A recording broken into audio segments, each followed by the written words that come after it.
৯টা নাগাদ কলাছড়া পিএইচসি থেকে একজন রোগীকে রেফার করা আমাদের শান্তিবাজার ডিস্ট্রিক্ট হসপিটালে। রোগীর নাম হিরণমালা ত্রিপুরা, স্বামীর নাম রঞ্জিত কুমার ত্রিপুরা। ওটা রেফার করা হয়েছিল যে আগে দুটো বাচ্চা ছিল, এখানে মানে ডেলিভারি অসুবিধা আছে এবং প্রেশার বেশি, এটা লিখে রেফার করা হয়। তো যখন রেফার করা হয় একটা পেশেন্ট আসে 8:57 তখন আমি ডিউটিরত অবস্থায় ছিলাম। পেশেন্ট সেকেন্ড স্টেজ অফ লেবারে ছিল। তো পেশেন্ট আসার সাথে সাথে আমরা ডেলিভারি রুমে নিয়ে যাই। তো সেখানে অ্যাবডোমেন ডিস্টেন্ডেড ছিল। আমাদের প্রথমে একটা অনুমান ছিল হয়তো বিগ বেবি হতে পারে অথবা টুইন প্রেগনেন্সি এমন হতে পারে।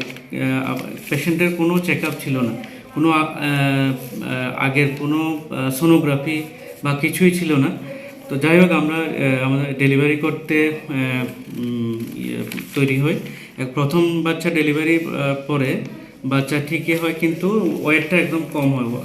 ওয়েট ছিল 1.3 কেজি, ফিমেল চাইল্ড। এরপরে দেখা যায় যে দ্বিতীয় মানে আরও একটা বেবি আছে, মানে ওটাও ডেলিভারি করাই। ওটা মানে ব্রিজ ডেলিভারি, মানে উল্টো ছিল। প্রথমটা তো ঠিকই ছিল, কিন্তু দ্বিতীয়টা ছিল ব্রিজ ডেলিভারি, মানে পা নিচের দিকে ছিল আর মাথাটা উপরের দিকে। তো দ্বিতীয়টাও ডেলিভারি করিয়ে যথারীতি রিসাসিটেশন নেওয়া হয়। কিন্তু দ্বিতীয়টি করার পরে দেখা যায় আরও একটি বাচ্চা, তো ওটাও ব্রিজ পজিশনে ছিল, ওটাও ডেলিভারি করাই। তো এখনের টোটাল 3টা বাচ্চা ডেলিভারি হয়। তারপরে তো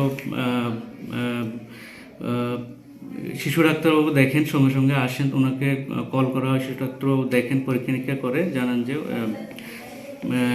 3টো বাচ্চাই সুস্থ আছে। আর মারও এখনও অবস্থা ঠিক আছে। প্রেশারটা বেশি ছিল, আমরা ওষুধ দিয়ে এখন মোটামুটি নর্মাল আছে। তো এখনই মা বাচ্চা দুজনই সুস্থ আছে, শান্তিবাজার ডিস্ট্রিক্ট হসপিটালে ম্যাটারনিটি ওয়ার্ডে ভর্তি আছে। স্যার, তাহলে 3টি বাচ্চার ডেলিভারি করানো হয়েছে? হ্যাঁ। এর মধ্যে কতজন মেয়ে আর কতজন ছেলে? এর মধ্যে প্রথম বাচ্চাটি ছিল মেয়ে, এরপরে লাস্টের দুটোটা ছেলে।